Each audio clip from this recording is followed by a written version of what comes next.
Hey, comic book fans, welcome back to Comic Book Corner 2.0. And fans, you're back with me, Mike Spider Slayer, getting ready to do that all important comic book review. So, you, the fans, can make a decision on what comic books to buy. And today, guys, of course, we are reviewing a Secret Wars book. Why wouldn't we? Because that's all that Marvel has right now. It's pretty much all that Secret Wars stuff going on. And today, we're going to be talking about Old Man Logan, issue number 3. That's right, guys. Pretty cool cover here, as obviously you see Logan just sitting here walking in like a trench coat, and obviously his hat, and he's got the claws out, and really cool cover, very mysterious. Like that's the way Sorrentino's artwork is done. Brian Michael Bendis is the writer of this series, and in the last issue we got to see Logan come across his old X-Men pals that supposedly got murdered, but he was interacting with Emma Frost and everything like that. And we come across Apocalypse at the end of the last issue. And this time around, the book opens up with Old Man Logan dealing with Apocalypse.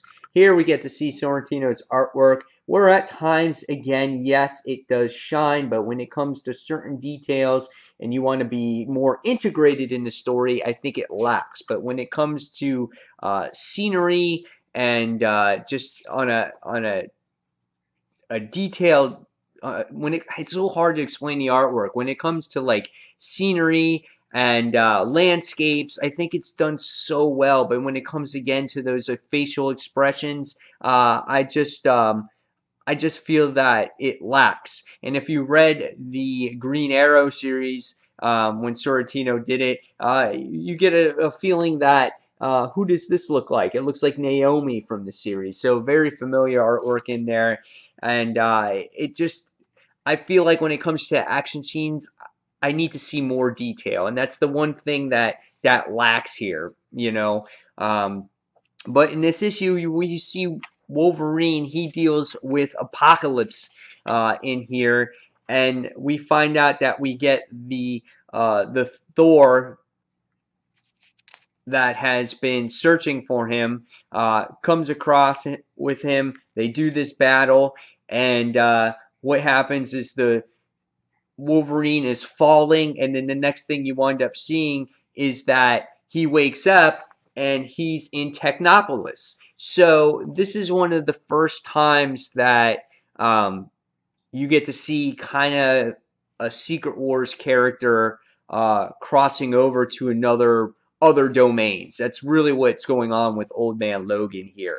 So after the whole thing with Apocalypse and doing battle against this Thor, we see Rhodes picks him up. Tony Stark and Rhodes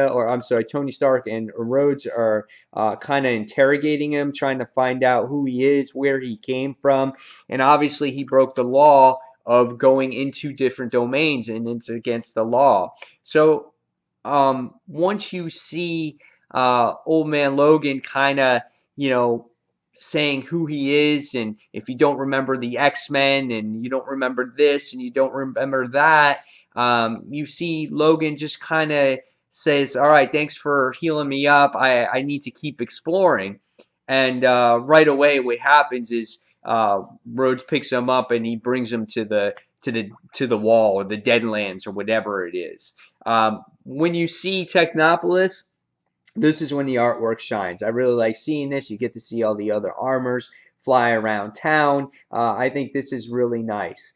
And as the interrogation continues, I thought those moments were really good too, with Tony Stark and Old Man Logan. I thought that was really well done too. I think the story is quite interesting, and it's going to be interesting to see how Logan gets out of all these predicaments, because you keep seeing him kind of going from place to place on the Battle World map, and it's really one of the only characters that really does this throughout Secret Wars, and I think it ties in pretty nicely.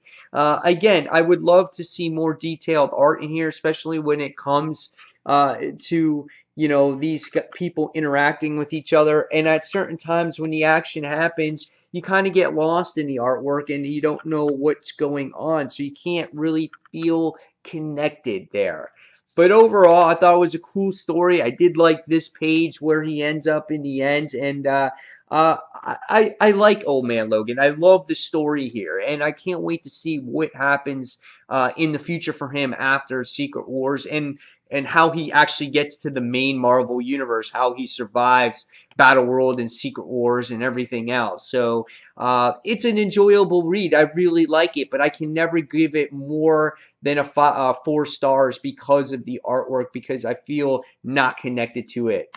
In its own way, the art style is beautiful. It just, for me, doesn't work here. But again, that story is pretty cool, and I like seeing Iron Man in this story with Rhodes. So, guys, leave me your comments below on what you actually thought of this issue. I thought this one I like better than issue number 2, just because I'm a fan of Tony Stark, Iron Man. Some of you may be a fan of Emma Frost and the X-Men, but it was really cool to see the character interactions this time around. So fans, as always, I give this one 4 stars, 4 out of 5, and as always, thank you for watching Comic Book Corner 2.0, and until the next comic book review, this is Mike Spider Slayer signing off, and thanks for watching, fans. Take care. See you soon. Bye.